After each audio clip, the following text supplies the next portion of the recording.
자, 13페이지 보도록 하죠. 이제 공인중개사 시험, 이 공인중개사 시험 제도도 실제로 시험제 한 문제씩은 계속 나오고 있습니다. 자, 시험 시행 기관 있죠? 원칙적 시험 시행 기관과 그 다음에 예외적 시험 시행 기관 있죠? 원칙적 시험 시행 기관은 뭐가 된다? 시도지사. 그래서 공인중개사가 되고자 하는 자는 누가 시행하는 시험에? 시도지사가 시행하는 시험에 합격해야 된다라고 해가지고 얘가 원칙적 시험 시행기관이 되는 거예요. 자, 그러면 예외적 시험 시행기관이 있었죠. 예외적 시험 시행관 누구? 국토교통부 장관. 국토교통부 장관이 자, 시험 수준의 균형 유지 등을 위해서 직접 출제하거나 시행할 수 있다라고 했죠. 시험을 시행하거나 아니면 시험 문제 출제할 수 있다. 이때 국토교통부 장관이 직접 시행하거나 출제하고자 할 때는 어떤 과정을 거친다? 예. 심의위원회, 공인중개사 정책심의위원회죠. 정책심의위원회 의결을 거쳐서 이렇게 되죠. 자, 시험과 관련된 부분이에요. 자, 그러면 일대 또 시험 위탁 부분이 있었죠. 시험 위탁. 일단 시험 시행 기관의 장 위탁합니다. 시험 시행 기관의 장. 시험 시행 기관의 장 하면 누구죠?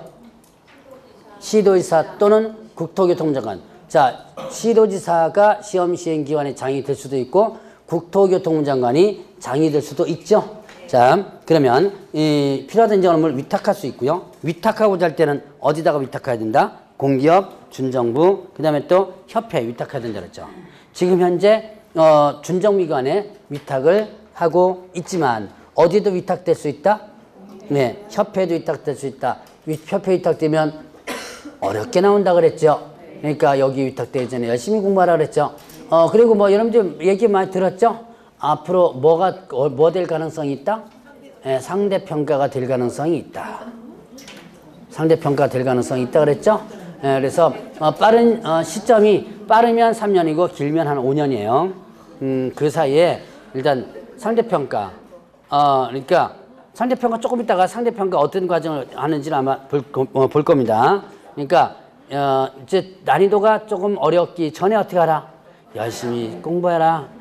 내년에 또 하지 뭐. 여기서 혹시 또 내년에 또 하지 뭐 이렇게 분들이 계세요. 안 되면 내년에 또 하지 뭐. 여기 평생회원이라는 게 있어요.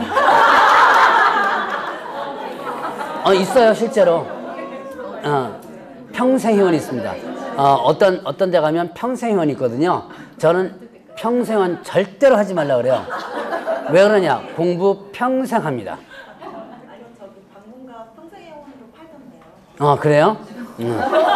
제가 절대로 하지 말라고 합니다. 왜 그러냐? 평생 해요, 공부. 자, 왜 그래요? 올해 안 되면 뭐 하지? 내년에 하지 뭐. 그럼 그렇게 생각하면요, 영락 없이 내년에 또 해요. 또 올해 하면 내년에 하지 뭐 또 합니다. 한 4년 되죠? 그래 보세요. 다 알아요. 앞에서 떠드는 소리 다 들립니다. 근데 다 들리긴 들리는데 뭐가 안 돼요, 지금? 그냥 보면 다 점수가 안 나와요. 이게 만성화되기 시작합니다. 그때는. 그래서 제가 지금 요즘은 이제 노량진 강의를 안 하지만 옛날에 노량진 할 때 보면 지역 학원에는 그런 분들이 그렇게 많이 없어요. 근데 노량진이나 강남 쪽에 뭐 이런 데 있죠? 왜? 이런 쪽에 가면 그런 분들 많아요. 한 7년, 8년 된 분도 있습니다. 놀러 와요. 공부하러 오는 게 아니라 뭐 하러 오면 놀러 와요, 놀러. 그때 지금은 아마 많이들 없어진 걸로 알고 있는데 옛날에는 그런 분이 많았었어요. 한 300명, 400명 뭐 이렇게 될 때는 거기 놀러 옵니다. 놀러 와가지고 학원에서도 그냥 책이나 사가세요 뭐 그러고 그렇게 했던 사람이 있어요. 거의 뭐 시험 못 봐요. 그래서 여러분들이 열심히 올해 안 되면 안 된다라는 생각을 가지고 열심히 일단 해주셔야 돼요. 자, 그러면 보죠. 이제 이렇게 위탁하면 관보에 어떻게 한다? 고시한다. 관보고시. 자, 응시 자격 있죠? 응시 자격은 나이 불문 국적 불문이라고 했죠? 나이 불문 누구도 볼 수 있다? 미성년자. 국적 불문 누구도 볼 수 있다? 외국인도 볼 수 있다 그랬죠.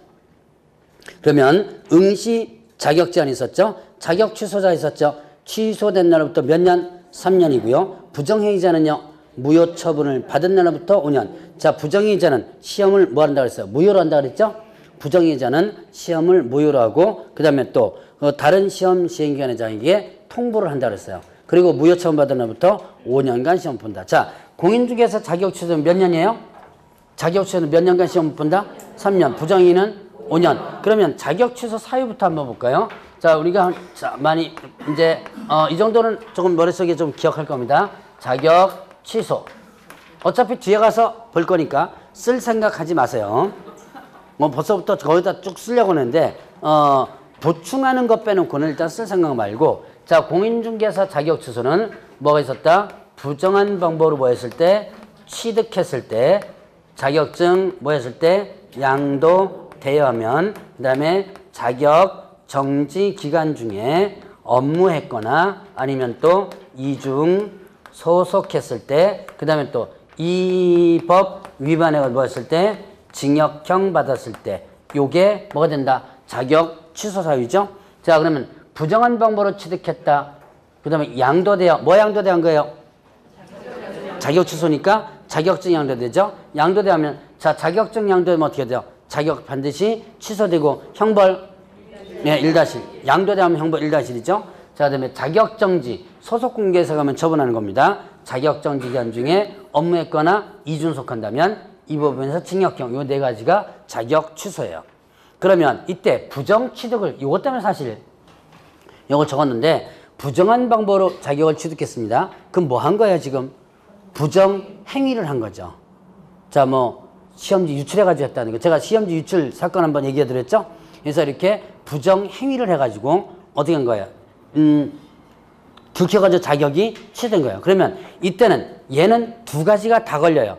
자격 취소가 됐으니까 취소된 날부터 3년 시험 보는 거 걸리고, 부정 행위를 했으니까 시험이 무효가 되겠죠. 그 무효 처분 받은 날부터 5년간 또 시험 못 보죠. 이렇게 두 가지가 다 걸려버린 거예요. 그럼 두 가지가 다 걸릴 때는 뭐를 계산하면 돼요? 예, 긴 거 계산하면 되겠죠. 예, 5년. 뭐 간단하죠? 자, 그래서 이렇게 요거는 두 가지가 걸릴 수 있는 부분이다. 자, 그런데 자격 취소는 뭐야? 결격 사유에 해당이 되죠. 자, 부정행위는 결격 사유에 해당 안 되죠. 그러니까 부정행위를 한 부분에서는, 자, 부정행위와 관련된 부분은 자격 취소 하기 전까지는 뭐가 된다? 결격 사유에 해당되지는 않는다. 예를 들어서 그 자리에서 컨닝으로도 그 자리에 걸리죠. 그러면 제가 뭐 컨닝하다가 걸린 사람 얘기했었죠. 지우개에다 써가지고 온 거. 예, 얘기를 한번 했었습니다. 그 사람은 어떻게 돼요? 시험장에서 바로 걸렸기 때문에 뭐는 아니다. 시험은 5년 동안 못 보지만 결격 사유는 해당되지 않는다라는 부분. 자, 그래서 같이 한번 연결시켜서 한번 기억을 해 보시고요. 자, 그러면 이제 시험 실시. 시험은 매년 1회 이상 실시한다 그랬죠. 시험 매년 1회 이상. 이때 이상가 빠지면 틀립니다. 매년 1회 시행한다 그러면 틀려요. 왜? 이상이 빠지면 틀리나요? 1회 이상 시행한다 그러면 1년에 2번도 볼 수, 3번도 볼 수 있다는 얘기죠. 근데 1회 시행한다 그러면 어떻게 돼요? 예, 1년에 한 번만 시행되는 거죠. 그래서 이상자가 빠지면 틀리고, 다만 시험 시행기관의 장이 시험을 실시하기 위한 부득이한 사유가 있는 경우에는 의결을 거쳐서, 누구의 의결이에요? 심의위원회 의결을 거쳐서 당연년도 시험 실시하지 않을 수도 있다. 자, 그의 시험 실시하지 않을 수 있는 것은 어떤 과정을 거친가? 의결을 거쳐서 한다. 심의위원회 의결을 거친다. 심의위원회 의결을 거치는 게 하나 더 있었죠? 왜? 예외적 국장이 시행할 때도 의결 거치죠? 자, 그러면 이제 실시가 구분 실시와 동실시가 있더라. 그러면 구분 실시 시험은 1차와 2차 시험을 구분해서 시행한다. 원칙이었죠? 자, 그러면 이제 예외로 동시에 실시할 수는 예외가 있더라. 자, 그래서 시험 시행 기관의 장이 필요하다고 인정하는 때 동시에 실시할 수도 있다. 이때 같은 날 보는 거죠. 올해 시험 며칠 날 봐요? 27일 날 보죠. 1차와 2차를 같은 날 27일 보죠. 그럼 이때 1차 시험 불합격한 자 2차 시험은 어떻게 된다? 무효다. 그러니까 열심히 뭐 공부하라? 1차 공부하라 라고 하는 거. 자, 그 다음에 또 이제 일부 면제했었죠. 1차 시험에 합격한 자는 다음 회의 시험에 하나요? 1차 시험을 면제한다. 다음 회 시험입니다. 다음 시험에 1차 시험 면제한다 그러면 틀리죠. 다음 시험. 자, 다음 회 시험에 하나요. 이렇게 됐죠? 자, 다음 회 시험이에요. 다음 시험에 면제한다 그러면 틀리죠? 다음 시험 하면 뒤로 다가 다음 시험이죠. 다음 회는요, 28회면 얼마? 29회. 자, 어디에 보니까 이렇게 문제 나왔습니다. 모의고사에. 다음 해 시험에. 이거 맞아요? 틀려요? 이거 어느 모의고사에 나왔는데 맞다고 나왔어요. 이거 틀려요. 틀려요. 그렇죠. 다음 해라고 하면 틀려요. 아까 제가 시험은 매년 1회 이상, 1년에 2번 볼 수도 있죠. 예, 그래서 다음 해라고 나오면 틀려요. 자, 설마 이렇게는 안 나오겠죠? 설마. 가끔씩 설마가 사람 잡을 수도 있습니다. 그러니까 한번 들어는 보고 넘어가세요. 자, 그러면 이제 또 출제위원 보죠. 자, 출제위원과 관련된 부분에서는 출제위원은요, 임명이 조건자 누구예요? 시험 시행기관의 장. 시험 시행기관의 장이 출제위원을 임명 위촉한다. 부동산 중개와 관련된 학식과 경험이 풍부한 자 중에서 출제 선정 검토 채점을 담당할 자, 즉 출제위원을 임명 또는 위촉할 수 있다 그랬어요. 이때 출제위원들은 유의사항과 서약서 등에 따른 준수사항 따르라 그랬죠. 준수사항을 성실히 이행하라 그랬고요. 만약에 신뢰도를 떨어뜨리는 행위를 한 만약에 출전이 있다면 그 명단을 다른 시험 시행기관의 장과 그 다음에 소속기관의 장에게 통보하고요. 몇 년간 위촉하지 못하도록 5년간 위촉하지 못하도록 하고 있다. 자, 그러면 시험 공고 있습니다. 시험 공고는 어디다 공고한다? 관보 및 일간신문. 관보 및 일간신문에 공고한다 그랬죠? 관보에도 공고하고 어디다가도요? 일간신문에도 공고한다. 자, 여기에 관보 또는 하면 어떻게 돼요? 예, 틀리죠. 관보 및 또는 및 하면 두 개 다고 또는 하면 둘 중에 하나죠. 그 다음에 계략적 사항 공고하는데 매년 2월 28일 날 공고하는 게 아니라 28일까지. 이 정도 갖고 짜증내면 안 됩니다. 뭐 먼저 첫날부터 짜증내면 이거 어떻게 8주를 갈래요?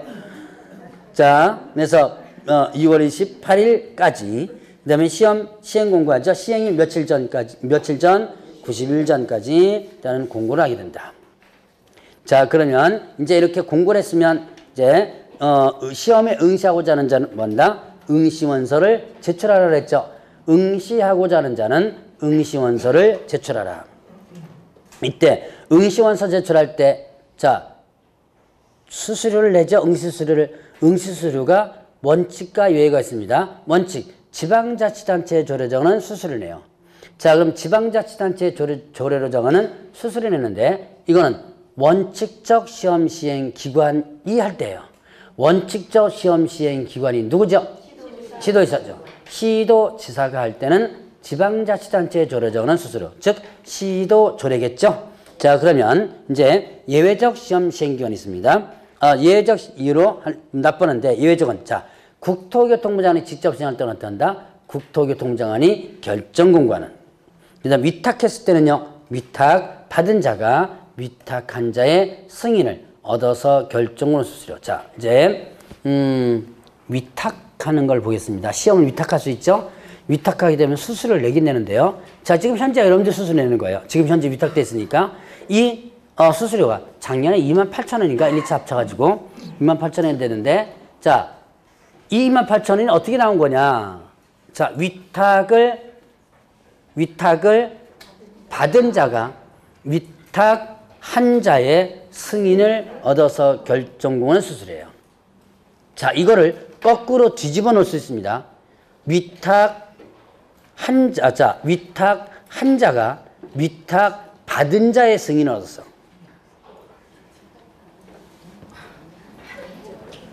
감이 잡혔죠? 자, 제가 지금 위탁 일단 받은 자가 위탁한 자의 승인. 이게 지금 정상이죠? 받은 자가 누구의 승인이에요? 한자에 쓰는데 이거를 뭘로 싹 바꾸냐. 자, 위탁을 한자가 위탁받은 자, 위탁받은 자의 승인 이렇게 문장이 나올 수 있는 거예요. 예를 들면 어떻게 한다? 틀리다. 그래서 여러분들이 이제 조금 이따가 이제 남는 시간 또 문제도 풀어보고 또 여러분들 모의고사 봤는데 중개사법 생각보다 점수 안 나오죠. 분명히 아는 건 많이 아는 것 같은데 그리고 여기서 이제 제가 이렇게 떠들면 다 아는 것 같은데 다 아는 것 같은데도 문제 안 점수가 안 나와요. 왜냐? 아는 거와 이 문제는 여러분들이 별개입니다. 물론 당연히 밑바탕이 있어야지만 점수가 나오는 거지만 이걸 어떻게 연습하느냐. 여러분들이 제가 요약집 몇 번 읽으라 그랬어요? 외우려고 하지 말라 그랬죠. 제가 물론 다른 중개사법 선생님은 암기하라 소리를 하는데 저는 암기하라 소리 안 해요. 뭐라고 하냐. 읽어가면서 문장의 변화를 자꾸 연습하세요. 어떻게 연습하느냐. 뭘 할 수 있다. 아, 이걸 해야 한다 그러면 틀리겠구나. 스스로 문장을 바꿔보세요. 잘 안 되더라도 처음에 그 암기하는 시간에 문장을 살짝 여러분들 스스로 바꿔서 한번 해보시기 바랍니다. 이것도 위탁받은 자가 위탁한 자신, 아 이거를 한 자가 받은 자신 이게 틀리겠구나. 여러분들 스스로 뭐가 되는 거예요? 출제위원이 되는 거예요. 여러분 충분히 능력이 있습니다. 능력 있어요. 충분히 능력 있습니다. 그래서 읽어서 외우려고 그러지 말고 문장 지문을 읽어가면서 할 수 있다, 해야 한다, 하고자 할 때, 한때 뭐 이런 것들 며칠, 7일, 아 이걸 10일로 바꿀 수 있구나, 지체 없이 바꿀 수 있구나. 여러분들 스스로 생각하면서 읽으세요. 이렇게 생각하면서 읽어서 몇 번만 연습하면요. 이제는 여기서 바꾸겠구나, 여기서 바꾸냐. 이게 눈에 들어오기 시작해요. 그게 들어와야지. 아, 요렇게 하면 틀립니다. 자, 요거 암기해 놓습니다. 이렇게 하면 틀리다. X, 제가 뭐, 요렇게 하면 틀리다, 저렇게 하면 틀리다. 아까부터 계속 나오죠? 그거 암기를 해놔요. 그러면 잘 될 것 같죠? 절대 안 됩니다. 안 보여요, 지문이. 그거 암기해 놓고, 나중에 시험장, 모의고사 보든지 봅니다. 그러면 나는 분명히, 아, 이렇게 하면 X 하면 요거까지 외워놓긴 외워놨지만, 막상 2줄짜리, 3줄짜리 문장이 쫙 나오죠? 그건 안 보여요. 그래서 여러분들이 자꾸 연습해야 됩니다. 그래서 그 연습, 그러니까 암기가 중요한 게 아니라 그런 지문의 연습. 특히 나는 다른 건 다 되는데 중개사법이 이상하게 약하다는 사람들이 있어요. 그런 분들은 지문의 약한 부분을 자꾸 연습을 해나가면 됩니다. 자, 이런 것들도 치사하다고 자꾸 욕만 하지 마시고 이건 자꾸 여러분들이 연습을 일단 해줘야 될 부분들이에요. 자, 일단은 보죠. 그러면 이제 이렇게 해서 수수를 납부를 했습니다. 그런데 시험 시행기간의 장은 자, 응시를 납부한 자가 의시를 철회하는 경우. 자, 일단은 반환하죠. 자, 국토교통부의 전원부에 따라서 응시수를 전부 또는 일부를 반환한다. 국토교통부령이에요. 대통령이 아닙니다. 국토교통부령. 국토교통부령이 자, 반환 기준이에요. 반환 기준 요 기업부터 미음 있죠? 기업부터 미음 요게 반환 기준입니다. 자, 그 국토교통부 전원부에 따라서 자, 전부를 반환해야 한다. 틀려요. 일부를 반환해야 한다. 틀려요. 전부 반환 규정도 있고요. 그 다음에 또 일부 반환 규정도 있어요. 자, 그러면 이때 반환 절차 방법은 시험 시행 공고에서 정하는 바에 따른다 그랬습니다. 그러면 수수료 반환 부분을 보죠. 과오납합니다. 그럼 어떻게 된다? 과오납의 전부. 과오납하면 과오납의 전부. 그 다음에 시험 시행기간의 규칙 사유로 시험에 응시하지 못했습니다. 그럼 어떻게 한다? 수수료 전부. 그 다음에 응시원서 접수기한 내 접수 취소하죠. 그럼 어떻게 한다? 수수료 전부. 그 다음에 응시원서 접수 마감일 다음 날부터 7일 이내 접수를 취소하면 수수료 얼마? 100분의 60. 그리고 그 7일이 경과된 날로부터 예, 시험 시행일 10일 전까지죠. 10일 전까지 취소하면 어떻게 된다? 100분의 50. 자, 숫자 유념을 해줘 보시고요. 자, 그러면 수수료 전부를 반환하는 것이 몇 개 있었어요? 다시 보세요. 2개죠, 2개. 자, 첫 번째 보세요. 자, 이거 조심해야 될 거. 첫 번째는 과오납의 전부이지 수수료 전부가 아니죠. 과오납의 전부예요. 자, 그거 여러분들이 조심하셔야 될 건. 자, 그러면 또 이제 수수료 전부는 귀책 사유일 때, 접수기간 내 취소일 때. 귀책 사유, 그 다음에 접수기간 내 취소. 요게 전부죠. 수수료 전부. 자, 그 다음에 네 번째도 조심하시라. 접수 마감일부터 7일이 아니라 접수 마감일 어떻게 한다? 다음날. 다음날. 따지면 틀려요. 자, 그래서 다음날부터 7일 이내. 수수료 얼마? 100분의 60. 자, 이런 것들 여러분들이 조심하시라. 그러면 이제 합격자 결정 있습니다. 합격자 결정. 자, 여기서는 여러분들 요약집은 없지만 일반적 결정 방법. 뭐 요약집은 안 내놨어요. 일반적 결정 방법. 1, 2차 각각 가까운 별 몇 점? 40점. 가까운 별 몇 점 이상 올라야 된다? 40점 올라야 되고 평균 60. 올라와야죠. 이 시험은 뭐가 돼 있다? 과락제도가 있다 그랬죠. 제가 1월 달인가 한번 얘기했던 적이 있었습니다. 특히 여러분들이 아직도 그렇게 공부하시는 분들 있더라고요. 다른 학원에. 설마 이 학원에 없겠죠. 두 과목 중에서 1차 과목 뭐가 어려워요? 네, 다 어렵다는 게 정답입니다. 이게 다 어려워도 그 중에서 왜 내가 조금 적응되는 과목 있죠? 근데 그것만 열심히 하고 내가 조금 싫어하는 과목은 자꾸 안 하게 되는 경향이 많아요. 그래서 자꾸 한 과목에 뭐 한다? 편식을 하게 되는데요. 그러면 영락없이 뭐 한다? 실패합니다. 그래서 여러분들이 두 과목, 민법과 개론은 어떻게 하라? 같이 끌고 나가야 돼요. 가끔씩 제가 뜯어 말리는데도 굳이 하시는 분들이 있습니다. 내가 민법이 약해요. 개론이 나는 개론이 어떻게 한다? 아주 쉬워요. 그러면 개론만 열심히 하고 민법은 뭐만 면하도록? 과락만 면하도록. 그러면 자, 민법은 과락만 면했다고 칩시다. 민법 40점 나왔다고 쳐요. 그럼 개론은 몇 점 나와야 돼요? 나와요 이거? 현실적으로 상당히 힘들어요. 거꾸로 해도 마찬가지예요. 개론 40점, 민법 80점. 힘들어요 이거. 그리고 이렇게 설사 나왔다 하더라도 이런데 이게 힘든데 과락만 면하는 작전하면 그러면 어떻게 된다? 영락 없이 뭐 나온다? 과락 나오게 돼 있어요. 37.5 뭐 이렇게. 자, 그래서 절대로 하나를만 하지 말고 뭐 한다? 두 개를 같이 끌고 나가시면 됩니다. 자, 그래서 이렇게 이거는 여러분들 공부할 때 꼭 여러분 생각하고 힘들더라도 한 과목, 개론이면 또 민법이면 이 두 구 중에 하나가 힘들더라도 같이 끌고 나가셔야 돼요. 자, 그러면 이제 요게 이제 뭐 일반적인 합격자 결정 방법이니까 제가 요약집에 안 넣어놨고 이제 특별한 방법이 있습니다. 여러분들 거기 교재에 나온 게 뭐였어요? 자, 선발 예정 인원이 어떻게 된다? 공고됐거나 아니면 또 최소 선발 비율이라든가 그 다음에 최소 선발 인원 그 다음에 또 비율 이렇게를 공고했다. 이렇게 이 두 가지는요 공고하려면 공인중개사 정책심의위원회 의결을 거칩니다. 자, 그러면 선발 예정에는 앞으로 제가 뭐 상대평가된다 뭐 어쩌고저쩌고 했죠? 그게 바로 요거예요. 선발 예정은 인원수를 자르는 거예요. 올해 예를 들어서 3,000명 뽑겠다. 제가 한번 얘기를 했던 적 있었죠? 언제 했다? 이게 3,000명 언제 공고했다 그랬어요? 9회 때. 9회 때 3,000명 뽑겠다고 공고했었고요. 8회 때는 2,000명 뽑겠다고 공고했었어요. 그러다가 10회 때부터 현재 지금 여러분들이 제도가 지금까지 온 거예요. 그래서 아마 그 얘기를 했을 거예요. 아마 10회 때가 언제다? 99년도입니다.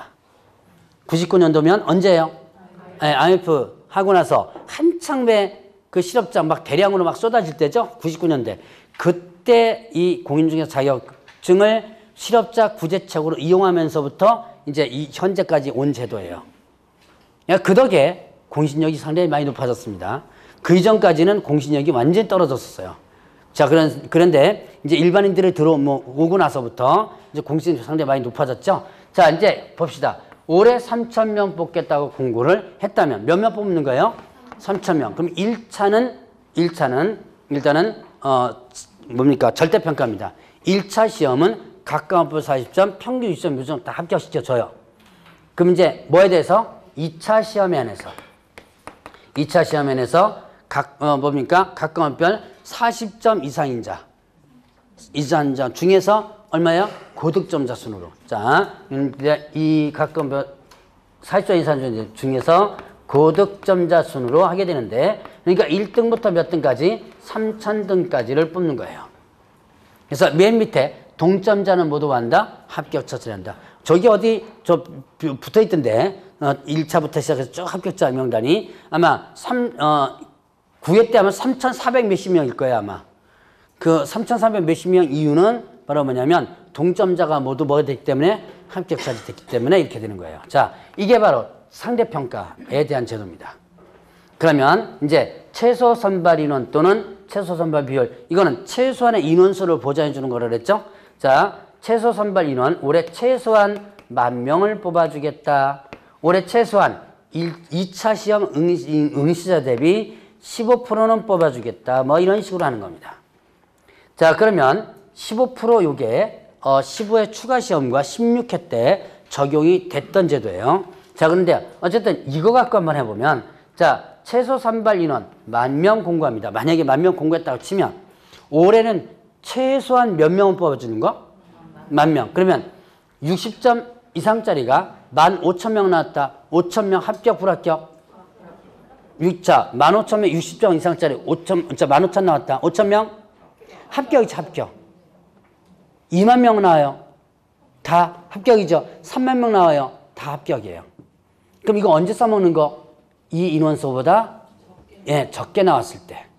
자, 예를 들어서 10,000명 공부했는데 5,000명 밖에 60점 이상짜리가 안 나왔다.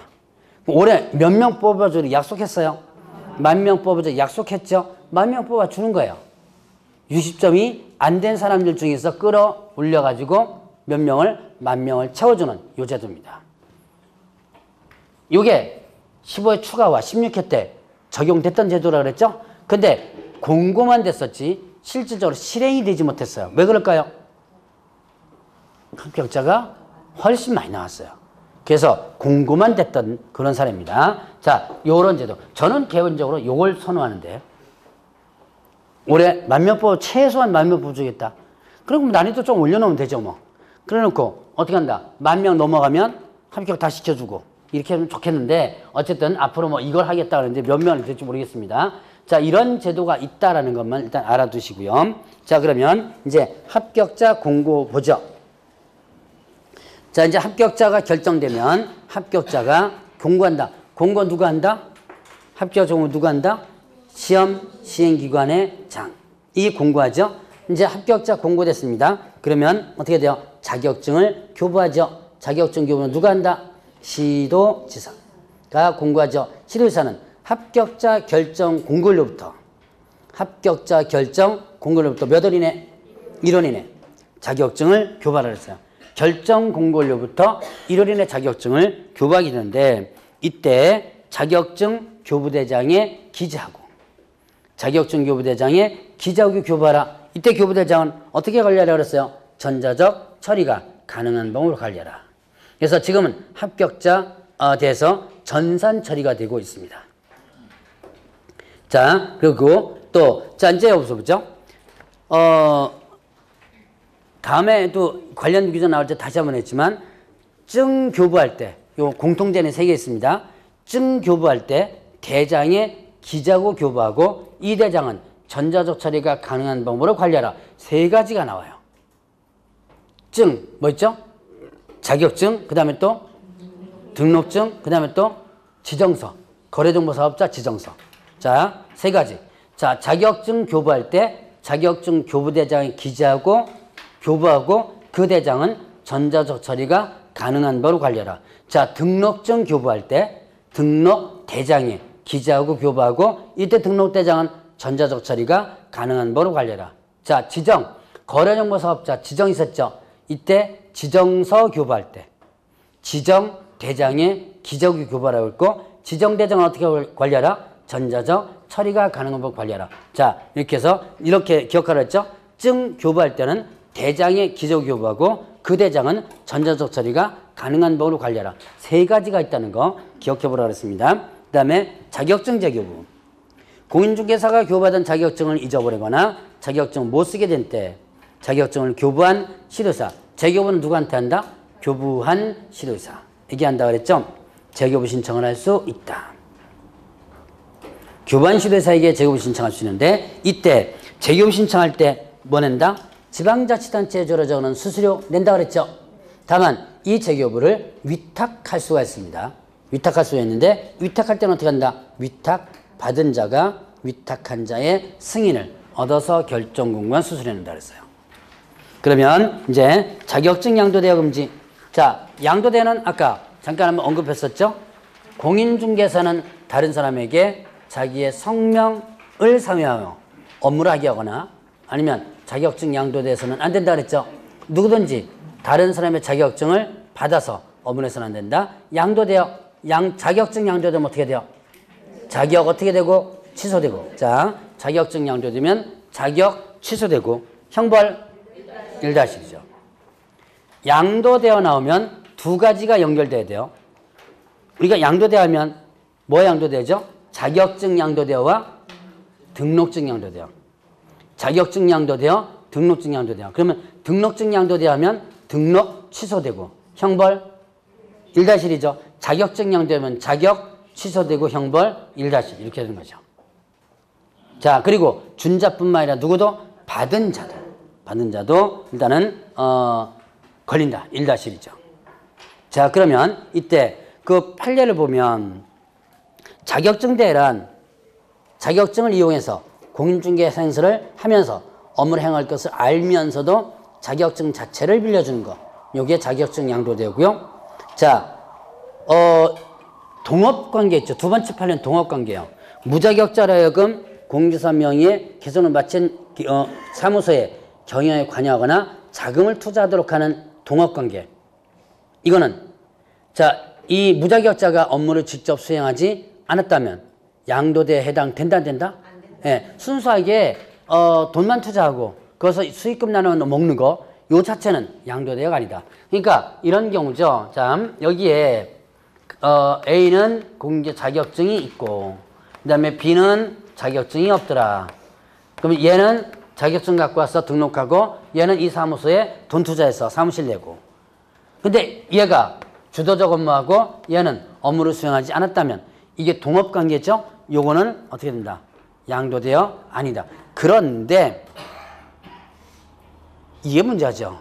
얘가 업무를 직접적으로 되어 수행을 많이 하죠. 만약에 하는 순간에 뭐가 되는 거? 양도대여에 해당되죠. 그래서 단속의 타겟이 되기도 한다 그랬죠. 그게 이제 세 번째 판례에 있어요. 무자격자가 업무를 수행하는지 여부는 이게 앞뒤 바뀌어서 시험 문제 한번 나왔습니다. 여부는 외관상 공인중개사가 직접 업무를 수행하는 형식을 취하였는지 여부에 부회됨이 없이 실질적으로 무자격자가 공인중개사 명의를 사용하여 업무를 수행하는지 여부에 따라 판단해야 한다. 그러니까 외관상 공인중개사 직접 업무를 수행하느냐 안 하느냐 거기에 구애됨이 없이 실질적으로 무자격자 업무를 했느냐 이걸 따지면 된다는 얘기죠. 그리고 공인중개사가 비록 몇 건의 업무를 직접 수행한 바 있죠. 그런데 이게 실질적으로 업무는 누가 다 하고 무자격자 다 하고 나는 도장만 찍는 형태가 되죠. 그럼 이거는 양도대에 해당이 된다라는 거 하는 부분이에요. 자, 그런 판례도 있고요. 자, 이미 다 시험 문제 나왔던 부분입니다. 자, 이제 유사명칭 사용 금지 있죠. 공인중개사가 아닌 자는 자, 공인중개사 아닌 자 누구죠? 공인중개사는 누구예요? 자격을 취득한 자. 그럼 공인중개사 아닌 자 누구예요? 자격 취득하지 않은 자가 자격증 없죠? 그런데 공인중개사 또는 이와 유사명칭 사용한다 라고 한다면 어떻게 한다? 유사명칭 사용 금지 1년 이하 징역 또는 1천만 원의 벌금. 있죠? 자, 그래서 이때 무자격자가 대표라고 써가지고 다닌다면 유사명칭 사용 금지에 걸린다 그랬죠? 얘가 무자격자입니다. 근데 얘가 어떻게 된다? 자기가 실질적으로 사장이니까 명함에다가 무슨 공개사무소 넣고 대표라고 썼다는 순간에 어떻게 한다? 유사명칭 사용금지 위반된다는 얘기죠. 자, 그럼 유사명칭 사용금지도 두 가지가 있어요. 자, 공인중개사가 아닌 자. 이거 금방 나왔죠? 한번 써볼까요? 자, 공인중개사가 아닌 자는 공인중개사 또는 이와 유사명칭에 대해서 사용을 금지한다. 이런 문구가 있고요. 또 하나 아닌 자 또 있죠. 뭐가 아닌 자? 개업 공인중개사가 아닌 자. 개업공개사 아닌 자가 누구예요? 부칙은 개업공개사입니다. 개업 공인중개사는 누구예요? 개업 공인중개사는 등록한 자죠. 그럼 개업공개사 아닌 자는 누구예요? 등록하지 않은 자죠. 자, 그러면 개업공개사는 자. 이거 왜 자꾸 물어보느냐? 여러분들 이제 자연스럽게 딱 와야 돼. 아, 개업공개 아닌 자는 누구다? 머릿속에 이제 완전히 다 이제는 박혀져 있어야지만 됩니다. 이게 문제가 뭐 개업공개사 아닌 자가 누구냐? 이거 문제 안 나와요. 근데 여러분들 스스로 딱 해서 아, 이건 누구구나 인식이 되지만 이런 관련된 문제 풀어요. 자, 개업공개사 아닌 자는 자, 공개사, 공인중개사 사무소, 그 다음에 부동산 중개 또는 이와 유사명칭에 대해서 사용을 어떻게 한다? 금지한다. 뭐 이렇게 했었죠. 자, 지금 아닌 자가 명칭 사용하는 것은 두 개예요. 그러면 보죠. 여기에 개업자를 집어넣습니다. 맞을까요? 틀릴까요? 개업 공인중개사가 아닌 자는 공인중개사 또는 이와 유사 명칭을 사용해서는 안 된다. 틀리죠. 개업공개사 아닌 자 중에서 공인중개사는 많죠. 예, 그러니까 꼭 개업공개사 아니라고 해서 공인중개사 명칭 못 쓰는 거 아니죠. 소속공개사가 있죠. 그리고 고위 장롱성에 모셔둔 사람도 있죠. 그 사람들 다 뭐예요? 공인중개사죠. 자, 그럼 이제 여기 개업공개사 아닌 자 이렇겠죠. 여기는 개업을 빼버립니다. 빼고 공인중개사가 아닌 자는 공개사무소, 부동산 중개 또는 이와사무청 사용하면 안 된다. 요거 개업자 싹 뺐어요. 맞아요? 틀려요? 이거 왜 틀려요? 부칙 때문에 틀려요. 부칙은 개업공개사 일단 개업공개사 공인중개사가 아니죠. 부칙은 공인중개사가 아닌데 그런데 뭘 써야 된다? 부동산 중개. 부칙은 공인중개사 사무소나 명칭은 쓰지 못하죠. 그러나 뭐는 부동산 중개라는 문자는 써야죠. 그래서 여기는 개업자 빠지면 틀리다. 쉽죠? 쉬워요. 자, 충분히 여러분들이 풀 수 있는 문제들입니다. 자, 오늘은 여기까지 하고 자, 문제 들도록 하겠습니다. 좀 풀어보셨어요? 쉽죠? 오후에 문제 푸는 거와 보다는 난이도가 조금 낮아요. 오후는 조금 난이도를 높여놨습니다. 제가 저번 주에 얘기했을 거예요. 여러분들이 비싼 돈 들여가지고 오후반 해가지고 공부하는데 쉽게 해가지고 점수 잘 나오게 저는 점수 여러분들 주기 위한 거는 아니라 그랬죠. 예, 점수. 뭐 저 뒤에서 또 궁신한다면서 욕하는 것 같답니다. 자, 그래서 그거보다는 조금 낮고 제가 가능하면 문제가 중복되지 않게 했는데 하다 보면 중복되는 문제도 있을 수 있습니다. 자, 일단 보죠. 1번에 공인중개사법의 제정 목적에 명문으로 규정되어 있지 않은 것은 2번이죠. 자, 제정 목적 보죠. 뭐였죠? 제정 목적은 공인중개사의 업무 등에 관한 사항을 정하여 그 다음에 또 전문성을 제고하고 또 부동산 중개업을 건전하게 육성하여 국민경제에 이바지할 목적입니다. 2번이 해당이 없죠.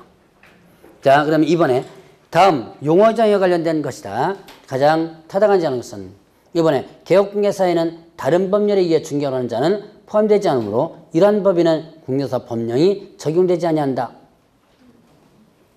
자, 개혁 다른 법률에 의해서 중개업하는 자 누구예요? 일명 특수법인이죠. 그러면 얘는 개혁공개사 해당돼야 안 돼요?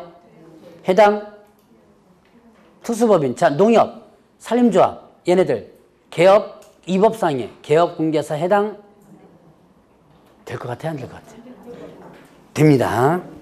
되죠?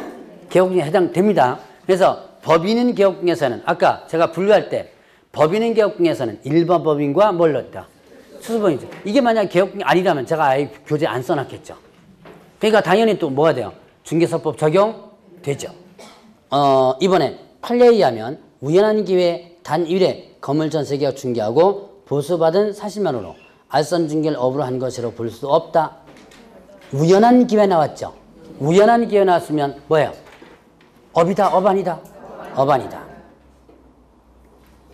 자, 3번에 자산관리공사에서 매각을 해된 비업무용 부동산과 법원에 의해 처분되는 강제경매 대상 사유부동산 등은 공개매각 절차를 통하여 처분하게 되므로 중개인가 개입될 여지 없다. 끼어들 수 없죠. 자, 그러니까 경매, 공매, 대상 부동산은 중개대상은 아니죠. 근데 경매 등기가 있는 부동산은 뭐예요? 소유자가 가지고 있죠. 팔 수 있죠. 그러니까 중개대상은 해당이 된다. 자, 그 다음에 4번에 개업공개사가 중개보수를 받지 않은 것은 개업공개사 스스로 권리를 포기한 것이기 때문에 중개사 법령 위반으로 볼 수 없다. 중개사법에서는요, 더 받는 게 문제입니다. 덜 받거나 안 받는 것은 전혀 상관이 없어요. 자, 5번에 중개인이란 개업공개사가 거래 쌍방 당사자로부터 의뢰받은 경우뿐만 아니라 일방 당사자의 의뢰에 의하여 매매견 임대차 권리수 변경 행위를 알선 중개하는 것도 포함된다. 일방으로부터 자, 쌍방으로부터 의뢰받은 것뿐만 아니라 일방으로부터 의뢰받은 것도 해당이 된다 그랬죠. 자, 3번에 국내사법령 사용하고 있는 용어의 정의에 대한 설명 틀린 것은 1번 중개람은 이 법에 의한 중개대상물에 대하여 거래 당사자 간의 매매견 임대차 그 밖에 권리득실 변경하는 행위를 알선하는 것을 말한다. 맞죠? 그럼 여기에 중개라는 부분에다가 알선을 맨 끝에 업으라는 것, 업이 들어갔습니다. 맞아요? 틀려요?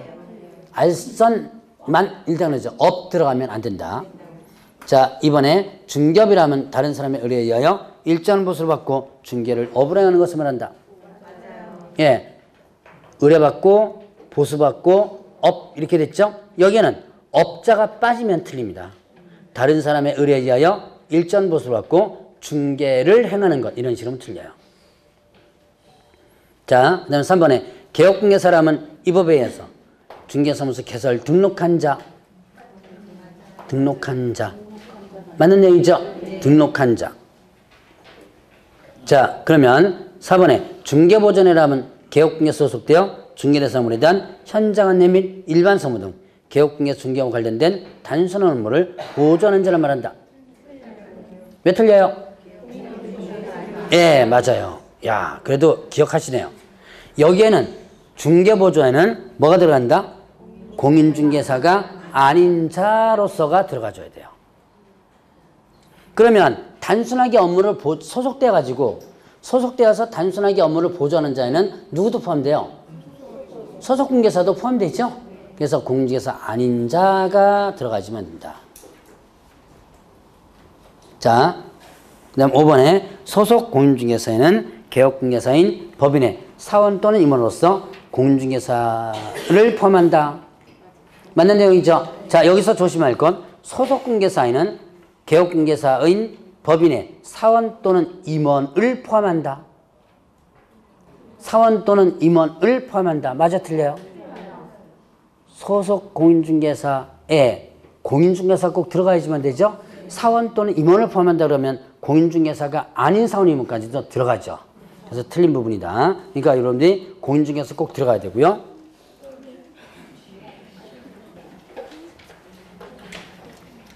이 초장부터 이거 욕 들어먹게 생겼네. 그래서 군신호 소리가 좀 이쪽저쪽에서 나오기 시작하는데 이거 어차피 뭐 저야 뭐 욕 많이 들어먹어요. 그냥 저는 막 벽에 똥칠할 때 그래서 살 거야 막. 욕 워낙 많이 들어보니까. 자, 이제 4번에 국내사법령에 대한 내용으로 옳은 것은 1번에 중개업이란 중개대상물에 대한 권리의 득실병에 관한 행위를 알선하는 것을 말한다. 자, 중개업이란 세 가지. 의뢰받고, 보수받고, 업해야 된다. 이 세 가지가 다 해당되면 된다 그랬죠? 자, 중개보전이란 개업공개에 소속되어 중개대상물의 현장 안내 및 계약서 작성 등 업무와 관련된 단순 업무를 보조하는 자를 말한다. 일단 뭐가 빠졌어요? 공인중개사가 아닌 자로서가 빠졌죠. 그 다음에 또 하나 계약서 작성. 요게 안 되죠. 계약 작성. 계약 작성 자체가 일단 안 되죠. 자, 그 다음에 3번에 우연한 기회에 단일의 건물전세 계약 중개하고 보수를 받은 행위 업에 해당 않는다. 해당되지 않는다. 자, 4번에 중개사무소 개설 등록하지 아니한 자가 다른 사람의 의뢰에 의하여 일정을 보수받고 중개를 업으로 행하는 것은 중개로 볼 수 없다. 자, 의뢰받고 보수받고 업했다면 다 중개업이에요. 이거를 등록했든 등록하지 않았든 의뢰받고 보수받고 업했다면 중개업이죠. 다만 등록한 자가 하면 적법한 행위가 되고 등록 안 한 자가 하면 불법 행위로서 무등록 행위가 될 뿐. 자, 등록 중개업은 등록 여부를 불문합니다.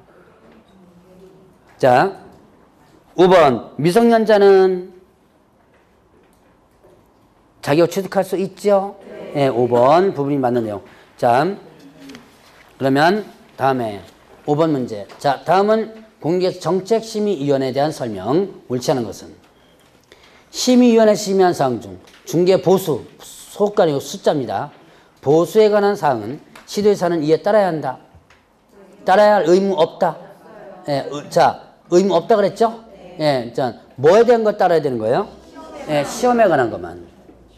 자, 이번에 심의위원회 위원장은 국토교통부 1차관 맞고요.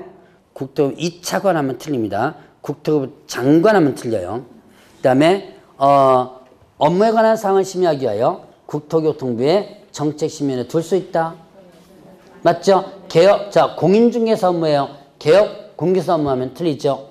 자, 그 다음에 또 정책심의위원회는 어디다가? 국토교통부에. 자, 둔다, 둘 수 있다. 둘 수 있다. 그 다음에 3번에 공인중개사 정책심의위원회는 위원장 1명을 제외한 7명 이상. 예, 일단 제외한이 아니고 포함한. 7명 이상 빠지면 틀리다 그랬죠? 자, 그 다음에 5번에 공인중개사 정책심의위원회 구성 운영에 알아서 필요한 사항 뭘로 정한다? 대통령령. 자, 그러면 국토교통부로 정한다. 이렇게 하면 틀리겠죠?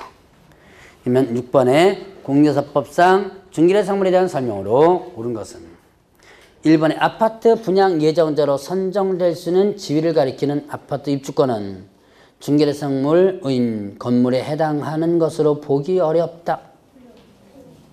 분양 예정자로 선정될 수 있는 지위, 소위 말하는 뭐예요?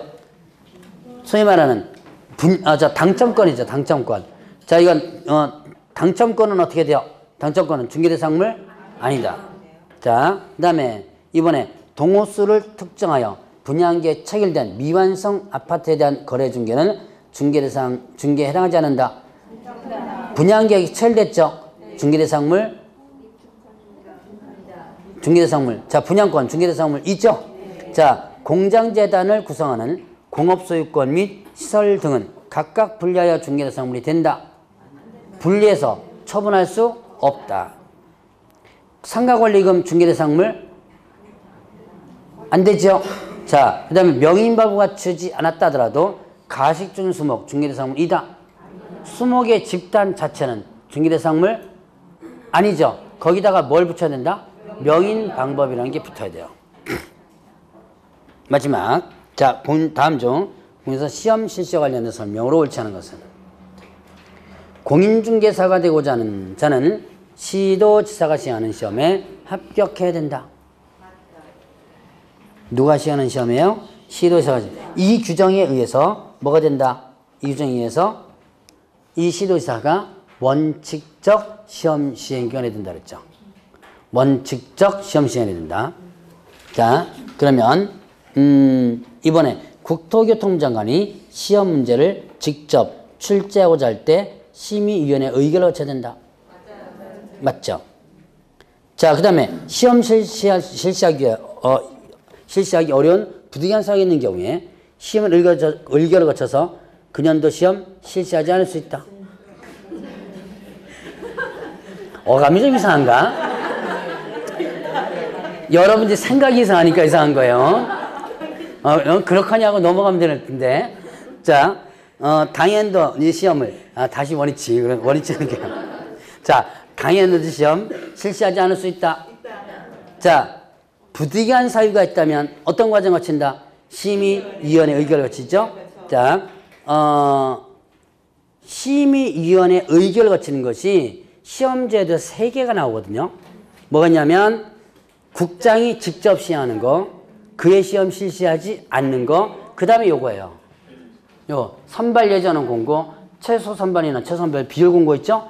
요거 할 때 요 3가지는 시험, 공중에서 정책심의위원회 있죠? 심의위원회 의결을 거치는 거예요. 자, 이것도 다 시험과 관련된 부분이죠. 자, 그러면 4번에 국토교통부 장관은 시험 수준의 균형 유지를 위해서 시험을 직접 시행할 수 있다 그랬죠. 자, 5번에 국토교통부 장관은 시험을 시행하고자 하는 때 예정 시험 일시, 시험 방법 등 시험 시행에 관한 개략적 사항을 매년 2월 18일 날 관보 또는 일간신문에 공고해야 된다. 네. 자, 틀린 게 3개 있습니다. 네, 3개. 일단, 예, 국장이 아니고 시험 시행기관의 장이에요.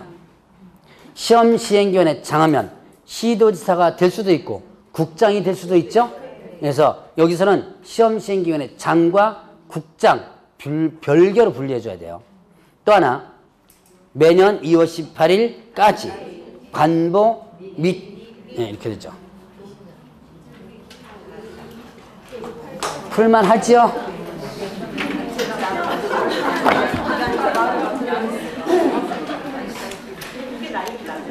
뭐 벌써부터 열받으면 안 되는데. 자, 이제 2시부터 시험을 보겠습니다. 좀 이따 다시 뵙겠습니다.